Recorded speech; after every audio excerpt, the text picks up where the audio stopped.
महान सम्राट अशोक किस वंश के शासक था? मौर्य वंश। गुप्त साम्राज्य के वास्तविक संस्थापक कौन थे? चंद्रगुप्त। चोल राजवंश के अंतिम शासक कौन थे? राजेंद्र चोल द्वितीय। किस चालुक्य राजा ने कनौज के राजा हर्ष को पराजित किया था? पुलकेशिन द्वितीय। पल्लव वंश के कौन से राजा संस्कृत नाटक भी लिखा करते थे? महेंद्र वर्मन। अभी डंडा लेकर निकलेंगे, देंगे तो तुम लोग बढ़ेगा।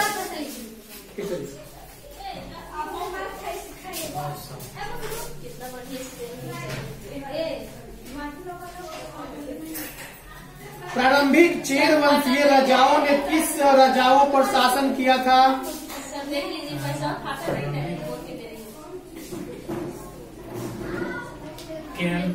तमिलनाडु और केरल। ओके। मौर्य वंश के किस शासक ने वंश ने समाप्त किया? शुंग वंश। किस राजा की कहानी मुद्रा राक्षस नाटक का विषय? किस राजा की कहानी? चंद्रगुप्त का। चलो तुम बोलो।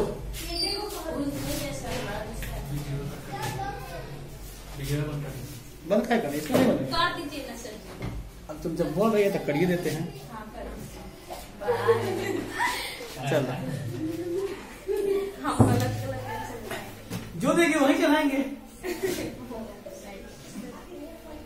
किस तारीख को गांधी जी ने दांडी यात्रा शुरू किया था?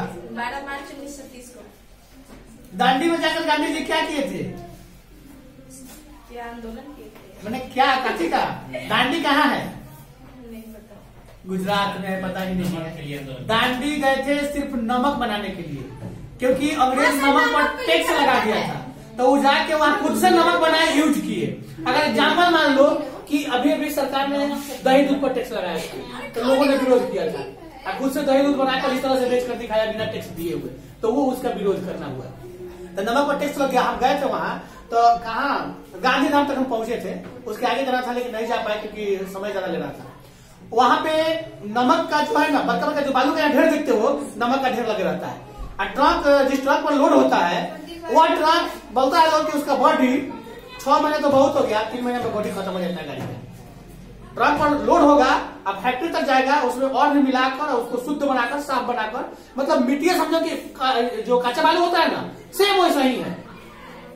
तभी से रंग उजला सा हो जाएगा, और कराकर लाकर उसको केमिकल मिलाकर और स्वच्छ करके और उसको कंपनी का नाम देकर पैक करके बेचा जाता है। और ट्रक के ट्रक वैसे ही बालू के ढेर जैसा आता है। और जहां तक तुम्हारा नजर जाएगा ना, ढेरे मिलेगा बालू का, यानी नमक का ढेर। मैंने अब देखे वहां ना पानी जो नीचे से निकल रहा है, जैसे कहीं कहीं यहाँ पे देखते हो निकलता है, पानी मुंह में डालोगे ना तब पता चलेगा कि नमक है, नमकीन होता है। नमकीन पानी। समुद्र के किनारे था, हम लोग खुद गए थे तो हमको पता नहीं चला। रात में सब लोग नहा, तब भी नहा लिए। आज जब धूप निकला तो सब देर कटर चटर करने लगा, तो फिर जाके मीठा पानी से नहाना पड़ा। आगे है, असहयोग आंदोलन का कारण था क्या? तुर्की के खलीफा को हटाया जाना। जालियांवाला बाग कांड की जांच के लिए समिति के अध्यक्ष थे, कौन थे? एडवर्ड थे। मबिल्ला विद्रोह कब हुआ था? 1921 में। अखिल भारतीय ट्रेड यूनियन कांग्रेस की स्थापना 31 अक्टूबर 1920 को व्यापार संघ का राष्ट्रीय स्तर पर गठन करने के लिए किया गया। इसके प्रथम प्रधान कौन थे? राजा नहीं, राम मनोहर लोहिया थे। गलत, लाला लाजपत राय लिखा गया है। बेचारे को लाहौर अधिवेशन में गए हुए थे, वहाँ पुलिस, अंग्रेज पुलिस लाठीचार्ज किया था, इनको लग गया कस के, 10 दिन के बाद बेचारे चले गए। इसीलिए आंदोलन जोर पकड़ लिया था। सर पे लगा हुआ। सर पे दे पे, हाँ सर पे लगा था। अंग्रेज का डंडा तनी मजबूत था। दिसंबर 1920 में कांग्रेस ने कलकत्ता अधिवेशन में गांधी जी ने अंग्रेजों के साथ असहयोग का प्रस्ताव रखा। किसने इस प्रस्ताव का विरोध नहीं किया था? ऑप्शन याद है लेकिन ऑप्शन व्योमेश चंद्र बनर्जी, लाला लाजपत राय या मदन मोहन मालवीय? मदन मोहन मालवीय। मालवीय, मालवीय नहीं, मालवीय था। मालवीय इन्हीं का देना है सर ये चीज। मंगल पांडे ने किन 2 अंग्रेज जनरलों की हत्या की थी? फिनिश की इधर नहीं याद किया। मिंटो मरलो सुधार बिल किस वर्ष में पारित हुआ? वर्ष में ऑप्शन बोलिए सर। 1907, 8, 9, 10, 11। 11।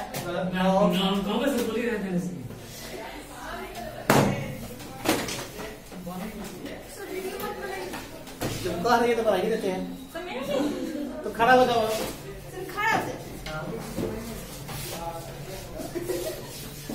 चाणक्य का एक अन्य नाम भी था, क्या था? गलत। विष्णुगुप्त। महान सम्राट अशोक किस वंश के शासक था? मौर्य वंश का, मौर्य वंश था। यहाँ तक बता दें कि इसको महान ही नहीं, चक्रवर्ती सम्राट अशोक कहा जाता है। इसलिए कहा जाता है कि ये आधा भारत नहीं, भारत, पाकिस्तान, बांग्लादेश, नेपाल, अफगानिस्तान, काजिस्तान, ये पूरा एक एक वो मतलब कि इसका सम्राट था। मौर्य वंश का ये पूरा शासन इसी पर था। अभी नीतीश कुमार सिर्फ बिहार के ना मुख्यमंत्री हैं और वो आधा भारत और प्लस में इधर पाकिस्तान, अफगानिस्तान, ये सब जो है ना आगे, यहाँ तक इसका शासन हुआ करता था। कौन सी? पूर्व चोल राजाओं में से किसे सबसे महान माना जाता है? सर चोल राजा जो था पहले का, उसमें से किसको महान माना जाता है? राजेंद्र चोल द्वितीय। करिकला। गुप्त काल के दौरान चीन के किस यात्री ने भारत का भ्रमण किया था? सर ऑप्शन बायान। पता है ये क्यों आया था? जैसे अभी तुम लोग बागेश्वर धाम का चमत्कार देख रहे हो, यही जानने के लिए आया था। उस समय यहाँ नालंदा में पढ़ाई हुआ करता था और वहाँ के स्टूडेंट ऐसे ऐसे कला दिखाते थे ना कि देखकर लोग चकित हो जाते थे। वो तो सिर्फ मन की बातों को माइंड रीडर के रूप में काम कर रहे हैं, तो वो हाथ की कला, मन की कला, आंख की कला, अगर जैसे तुम मैंने आपको देख रहे हो वैसे हम तुमको अगर देखें लगातार 10 मिनट तक वह क्रिया किया जाए नहीं, तुमको मतलब कि क्या बोला जाता है उसको, हिप्नोटाइज कर दिया जाएगा। हिप्नोटाइज का मतलब ना, हम जो चाहेंगे मेरे मतलब जो मेरा इच्छा करेगा तुमको उधर घुमा सकते हैं, तुमको उधर भटका सकते हैं, वो हिप्नोटाइज होता है। नहीं तुम हो मतलब मेरे बस में हो जाओगे, मेरे माइंड के रिमोट हो जाओगे, तुम रिमोट के साथ काम करोगे, मेरे माइंड तुम्हारे माइंड को रिमोट बना देगा। पहले में इसको कला होता था। आज अभी उस कला को जानना होगा। उस कला में देखो अभी भी आदमी को जैसे किसी को 2-4 थप्पड़ मार देते हो तो कुछ नहीं होता है, लेकिन अगर तुम माना नहीं यार, अगर किसी को आंख पर, नाक पर, कान पर लग जाता है तो ब्लड फेंक देता है। तो किसी को अगर जैसे मारने के बाद खून निकल जाता है तो उसका केस अलग बन जाता है, हाफ मर्डर का केस बन जाता है। लेकिन इस तरह से मारते हो बस किसी को कुछ से मारो कहीं से उसको थोड़ा सा ब्लड निकल जाएगा ना तो वो हाफ मर्डर का केस हो गया। हाँ तो बस खून निकल जाएगा थोड़ा सा भी तो वो हाफ मर्डर हो गया। मारते हो कुछ नहीं निकलता है ब्लड तो वो हाफ मर्डर नहीं कहलाएगा। गुप्त काल के दौरान चीन ये तो हो गया। किस चालुक्य राजा ने कनौज के राजा हर्ष को पराजित किया था? ऑप्शन तुम बताओगे। राजेंद्र चोल द्वितीय कि राजेंद्र चोल तृतीय कि पुलकेशिन? कौन से चोल राजा ने मालदीव के द्वीपों पर दरियाई विजय पाई थी? राजा राज। प्रारंभिक चेर वंशीय राजाओं ने किस राज्यों पर शासन किया था जी? तमिलनाडु। तिरुकुल्लर नामक प्रसिद्ध ग्रंथ के संकलनकर्ता कौन थे? नहीं आएगा। तिरुवल्लुवर। उधर जाओगे ना साउथ में तो सबका नाम ऐसा ही मिलेगा। तेलंगाना के साइड में जाओगे सबका नाम में अंत में र व म ये सब जरूर मिलेगा। कब जाएंगे? खूब पढ़ा ना उसको सब बोलेंगे। जॉब पकड़ लो तो घुमा देंगे। ये तो रामेश्वरम है, उधर रामेश्वरम है, बहुत सारा है संस्थान। खर्चा तुम्हारा रहेगा, जॉब पकड़ लेगी तो हमारा खर्चा नहीं होगा।